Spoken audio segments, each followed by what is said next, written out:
Hello, welcome to Gemstone Tarot and the weekend reading, 13th and the 14th of September 2025. Now we are all moist with anticipation, including me, because we are going to have monolith of the month. I know, for September. Megalith of the month. Did it used to be monolith? And now it's megalith? Or was I just saying that wrong? Because that's very possible indeed. Yeah, it's always been megalith. Well, let's go with it. Megalith of the month. Boscawen. Un.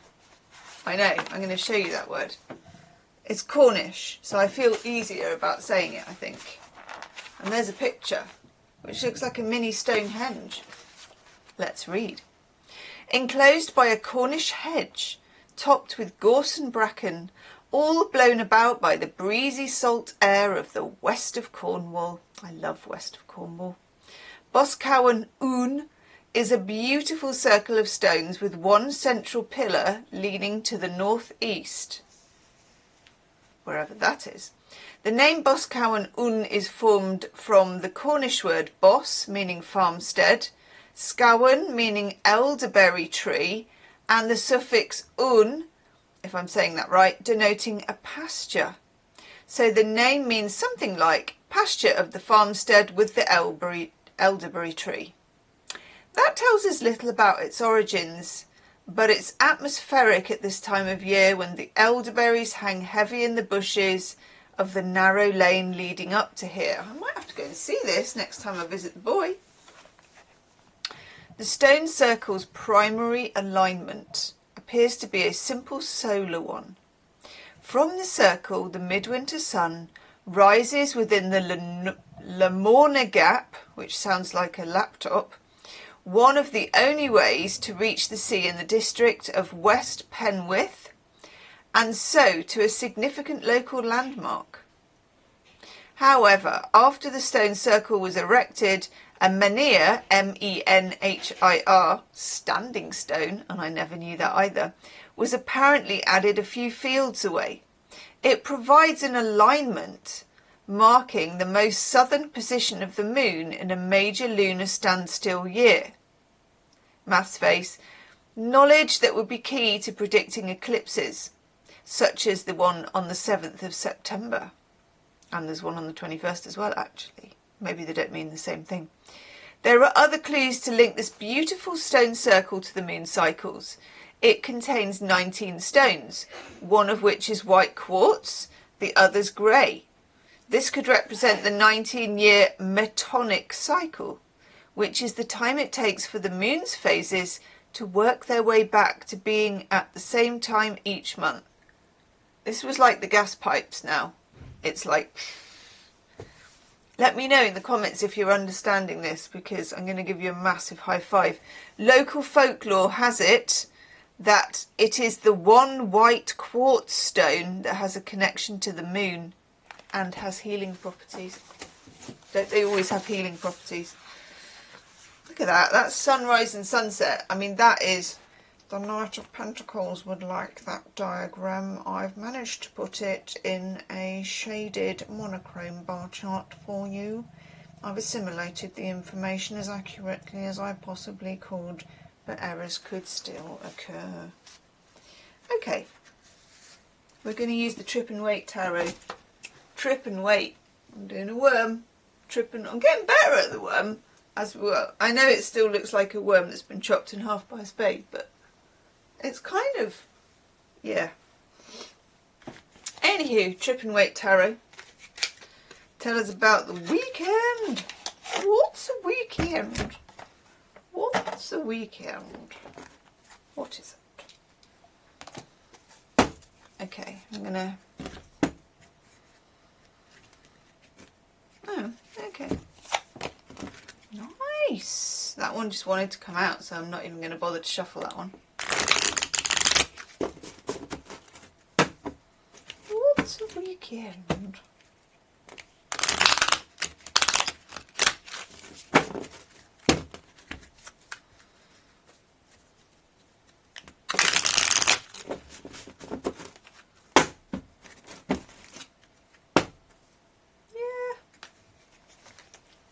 come out and play? You can come out and play.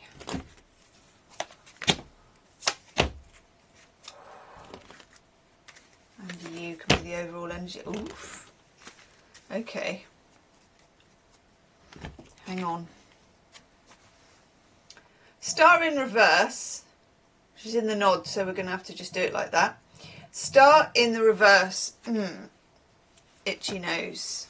What I'm getting for this, I get two things. I'm kind of getting a vibe of something both hidden and also open in plain sight. So I guess what I'm trying to say is hiding in plain sight. Sometimes the best way to hide is to draw attention to yourself or to draw attention to something.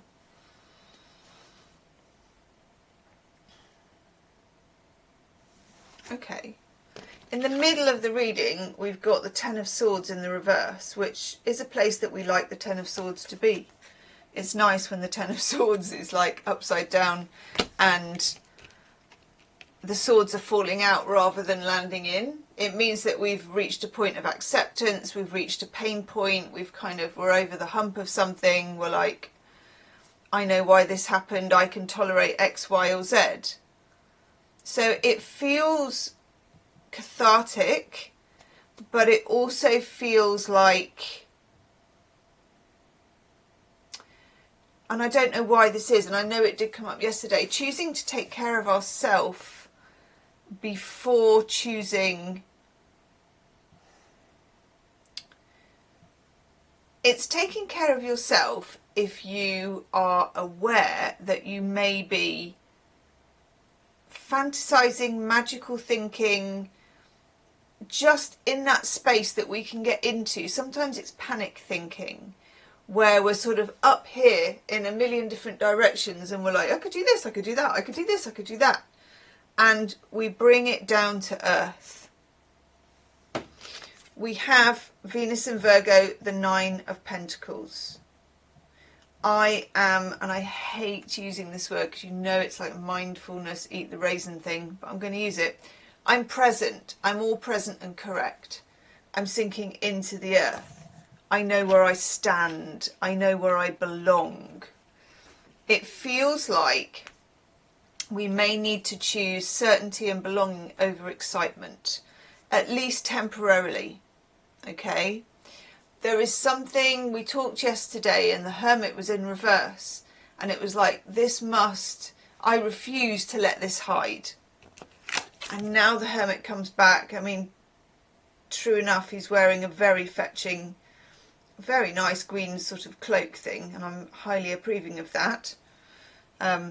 He's paired it with some blue shoes and I'm not so sure. What do you think?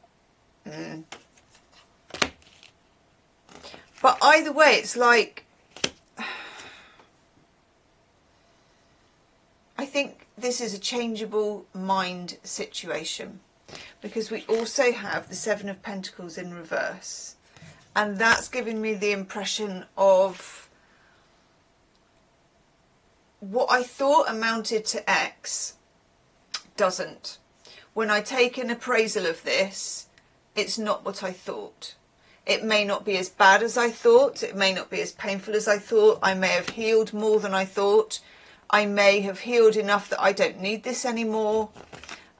What was once a dream is not so much of a dream. I'm going to modify my dream. I'm going to change direction. I feel good where I am, no matter where I am.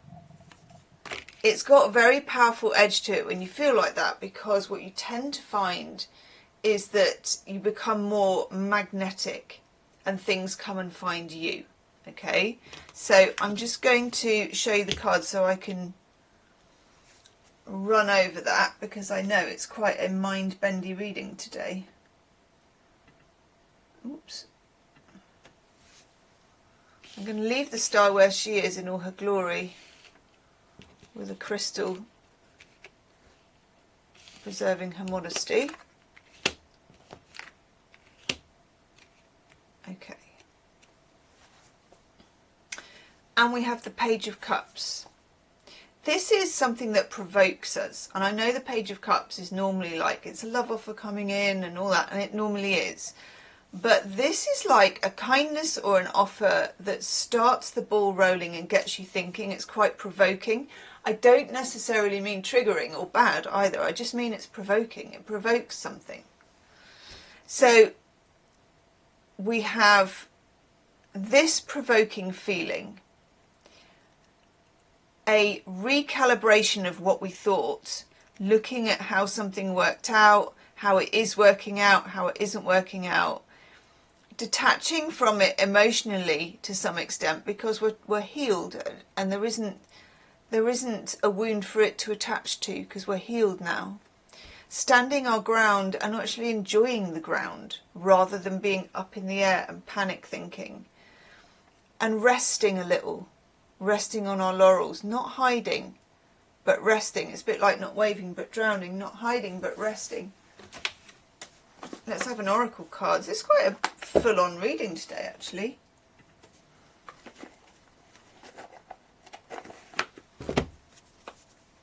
Okay, oracle card, please. That'll do. That's so funny, isn't it? It's always the way. No place like home. Not hiding, but resting.